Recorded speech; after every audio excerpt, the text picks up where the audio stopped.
18 जनवरी 2025 दोपहर के 3 बजे हैदराबाद के मीरपेट पुलिस स्टेशन में 39 साल का गुरुमूर्ति घबराए हुए हालत में अपने इन-लॉज के साथ पुलिस स्टेशन में आता है और वहां पे आने के बाद पुलिस ऑफिसर से कहता है कि मेरी वाइफ माधवी 2 दिन से लापता है। 2 दिन पहले घर से जाने के बाद अभी तक घर लौटी नहीं है। और माधवी की मां बताती है 16 जनवरी को कि आज से 2 दिन पहले माधवी का कॉल नहीं लगा तो उन्हें लगा कि शायद वह मकर संक्रांति के काम में बिजी होगी, लेकिन पूरा दिन बीत जाने पर भी माधवी ने कॉल बैक नहीं किया तो उन्होंने फिर से अपनी बेटी को कॉल किया, लेकिन इस बार भी माधवी से बात नहीं हो पाई।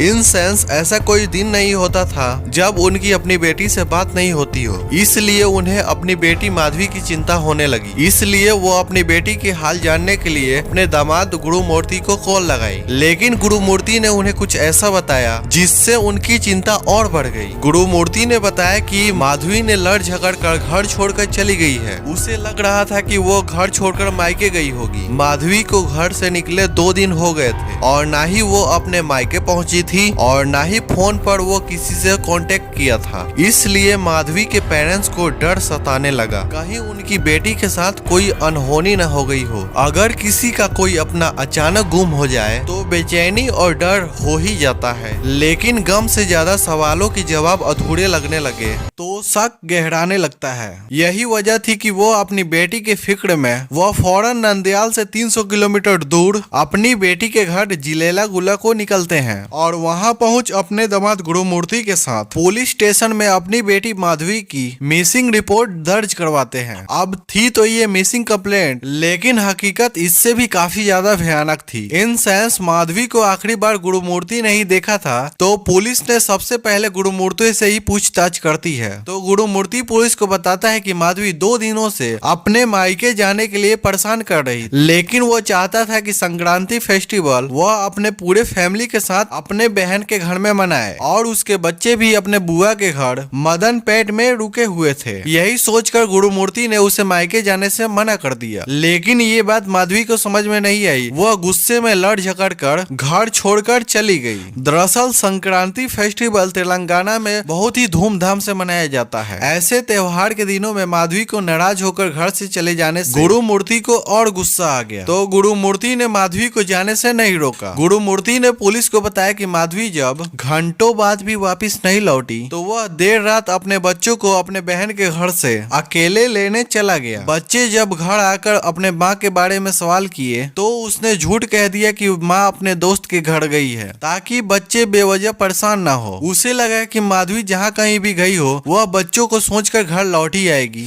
इसलिए उसने माधवी के बारे में पता नहीं लगाया। लेकिन अगले दिन सुबह होते ही माधवी को कॉल किया, लेकिन माधवी का कॉल नहीं लगा। तो फिर उसे लगा कि माधवी गुस्से में अपना फोन स्विच ऑफ कर ली होगी।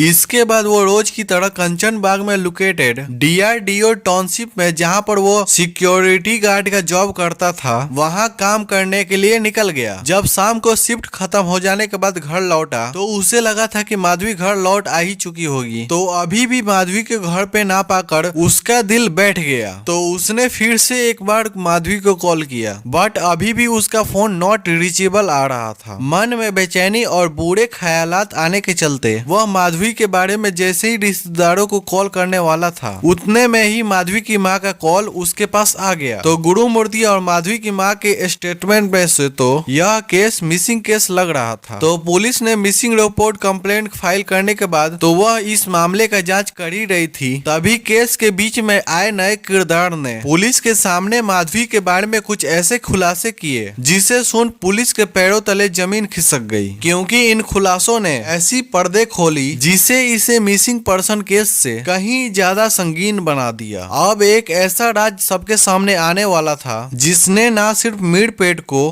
बल्कि पूरे देश को हिलाकर रख दिया। दोस्तों, कहानी में आगे बढ़ने से पहले प्लीज चैनल को सब्सक्राइब कर लीजिए, वीडियो को लाइक कर दीजिए। चलिए इस केस को बारीकी से सॉल्व करते हैं। दरअसल गुरुमूर्ति और माधवी की शादी 2012 में हुई थी और शादी शादी के बाद वो दोनों आंध्र प्रदेश के प्रकाशम डिस्ट्रिक्ट में सेटल हो गए थे। उनके 2 बच्चे थे, एक बेटा और एक बेटी। उस समय गुरुमूर्ति आर्मी में नायक सूबेदार के पोस्ट पर था और माधवी होम मेकर थी। आर्मी में जब 17 साल नौकरी करने के बाद गुरुमूर्ति रिटायरमेंट लेकर साल 2020 में अपने परिवार के साथ हैदराबाद के जिलेला गुला में वेंकटेश्वर कॉलोनी में यहाँ पर जाकर शिफ्ट हो गया। वहाँ पर 2 मंजिला घर में रेंट पर लेकर रहने लगा। गुरुमूर्ति के अकॉर्डिंग 16 जनवरी 2025 को पति पत्नी वाली आम सी नोक झोंक के कारण माधवी घर छोड़कर चली गई। शुरू में तो ये मामूली सा एक घरेलू झगड़ा लग रहा था, लेकिन पुलिस के पास कुछ अहम सवाल थे कि क्या माधवी गुस्से में घर छोड़ के चली गई थी या फिर ये कहानी जितनी नॉर्मल दिख रही थी उससे कई ज्यादा गहरी थी। तो पुलिस ने इन्वेस्टिगेशन करने में सबसे पहले गुरुमूर्ति के आस पड़ोस में जो भी लोग रह रहे थे उनसे पूछताछ की। वहाँ पे पता चलता है कि उनमें से किसी ने भी माधवी को नहीं देखा था। इनफैक्ट उन्हें तो ये भी नहीं पता था कि माधवी मिसिंग है, क्योंकि संक्रांति के वजह से कुछ लोग अपने गांव गए हुए थे और जो लोग मोहल्ले में भी मौजूद थे उन्हें गुरुमूर्ति के परिवार के बारे में कुछ खास पता भी नहीं था, क्योंकि 5 साल यहाँ पे रहने के बाद भी गुरुमूर्ति के परिवार ने किसी से मिल जोल नहीं रखा था और न ही उनके बच्चे मोहल्ले के बच्चों के साथ खेला कूदा करते थे। गुरुमूर्ति के फैमिली का इस तरह रिजल्ट होना पुलिस के लिए एक अटपटा सा था, लेकिन इससे भी ज्यादा हैरान कर देने वाले खुलासे से पुलिस को अब रूबरू होना था, क्योंकि जिस किरदार का हमने पहले जिक्र किया था वह शख्स कोई और नहीं बल्कि वो माधवी के मामा थे, जिन्होंने पुलिस स्टेशन आकर पुलिस के सामने कुछ ऐसे खुलासे किए जिसे सुनकर सबको हैरानी में डाल दिया। उन्होंने बताया कि माधवी अब कभी नहीं लौटेगी क्योंकि गुरुमूर्ति ने उसे मार डाला है। वैसे भी ऐसे केसेस में विक्टिम उसके पार्टनर पे ही जाता है, इसलिए उनकी बातों में कितनी सच्चाई है इसकी तह तक जाने के लिए पुलिस ने जिलेला गुले में हो रही इन्वेस्टिगेशन को और भी तेज कर दिया। तभी पुलिस को गुरुमूर्ति के सामने के घर में लगे सीसीटीवी कैमरे पर पड़ती है। तो सच के तलाश में पुलिस ने इस सीसीटीवी कैमरे के फुटेज को खंगालना शुरू करती है। तब पुलिस देखती है कि 15 जनवरी के रात 10:41 पर गुरुमूर्ति और माधवी साथ में घर आते दिख रहे हैं। पर चौंकाने वाली बात यह थी कि माधवी आगे की डेट में घर से बाहर निकलते हुए नहीं दिखी, यानी कि माधवी घर के अंदर गई थी पर कभी बाहर नहीं निकली थी। तो पुलिस को शक हुआ कि हो ना हो उस घर में ही कुछ हुआ है। तो माधवी के मामा के दिए गए बयान के साथ तो पुलिस के सामने कई सारे सवालात थे कि अगर माधवी 16 जनवरी से गायब थी तो गुरुमूर्ति ने मिसिंग कंप्लेंट फाइल करने में इतनी देरी क्यों की, और अगर माधवी बाहर नहीं गई तो माधवी है कहाँ, क्योंकि उस घर में जाने और निकलने का तो सिर्फ एक ही रास्ता है। इन सारे सवालों के जवाब के लिए गुरुमूर्ति को पुलिस स्टेशन में पुलिस बुलाती है और उसे इंटरोगेट करना शुरू कर देती है।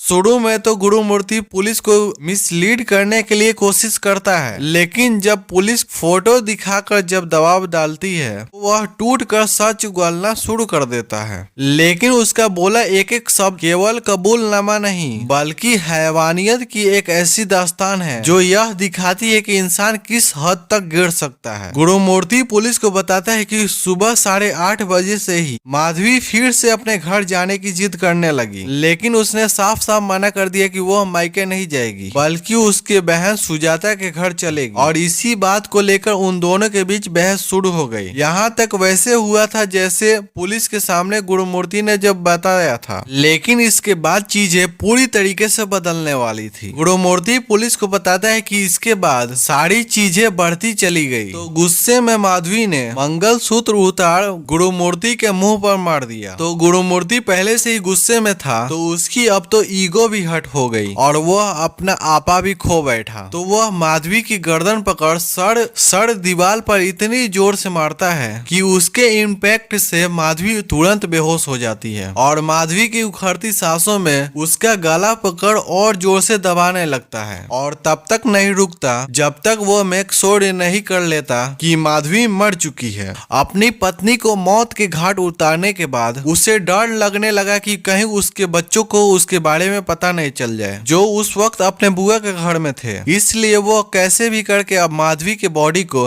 ठिकाने लगाने चाहता था, पर इस तरह से कि कभी भी माधवी की लाश किसी को मिल ही न पाए, क्योंकि बिना डेड बॉडी के जुर्म साबित करना ऑलमोस्ट इम्पॉसिबल हो जाएगा। तो माधवी को मारकर वह अपने बचने के तरकीबें सोच ही रहा था, तो उसे मलयालम मूवी सूक्ष्मदर्शनी का याद आता है, जिसमें एक भाई अपने बहन को मारने के बाद जिसमें केमिकल का यूज करके अपनी बहन की बॉडी को एकदम से मेल्ट करता है और उसे टॉयलेट में फ्लश कर देता है। इस मूवी से गुरुमूर्ति को माधवी की लाश को ठिकाने लगाने का आइडिया तो आ जाता है, लेकिन उसके पास वो केमिकल नहीं था जिससे वह उस लाश को गला सके। तो इसलिए गुरुमूर्ति ने इंटरनेट पर कुछ ऐसे तरीकों को सर्च करना शुरू किया जिसे वो घर में मौजूद चीजों को इस्तेमाल करके बॉडी को डिस्पोज कर सके। बहुत देर तक इंटरनेट में खोजने के बाद आखिरकार वो माधवी की लाश को बाथरूम में लेके जाता है और उसके शरीर से कपड़े उतारने के बाद और वो किचन नाइफ से काट माधवी के बॉडी के 4 छोटे छोटे टुकड़े करता है। कुछ टुकड़े का वो वाटर हीटर से बॉयल करता है, कुछ का वो डायरेक्ट स्टोन में रोस्ट करता है। उस वक्त गुरुमूर्ति का अंदर का इंसान कब का मर चुका था, क्योंकि जिसके साथ आपने अपने जिंदगी के इतने साल बिताए हो उसका ऐसा सुलूक केवल एक हैवान ही कर सकता है। वह यह सब कर ही रहा होता है, तभी बॉडी को बॉयल करते करते उसके घर में बदबू फैलने लगती है। बदबू इतनी ज्यादा थी कि गुरुमूर्ति को ना चाहते हुए भी खिड़की खोलनी पड़ती है, लेकिन खिड़की खोलने से अगल बगल के घरों में बदबू फैलने लगती है, जिससे परेशान होकर पड़ोसी अपने घरों से बाहर निकल आते हैं और देखते हैं कि गुरुमूर्ति के घर से ही धुएं की वजह से ये बदबू फैल रही है। तो वह गुरुमूर्ति से इस बारे में सवाल करते हैं, तो वह कहता है कि वह तलकाया कूड़ा यानी कि मटन करी बना रहा है, ये स्मेल बकरे के सर को पकाने की है। तो पड़ोसियों के पास शक करने की वजह थी नहीं, इसलिए वो सभी वापस अपने घर पे लौट आते हैं। तो गुरुमूर्ति बड़ी चालाकी से इस बहाने से बाल बाल बच जाता है और अंदर आकर वापिस से ये बॉडी पार्ट को पकाना शुरू कर देता है और उबलने की वजह से मांस बड़े आसानी से हड्डियों से बाहर निकल आता है और उन्हीं सॉफ्ट हड्डियों को वो मूसल से पीसकर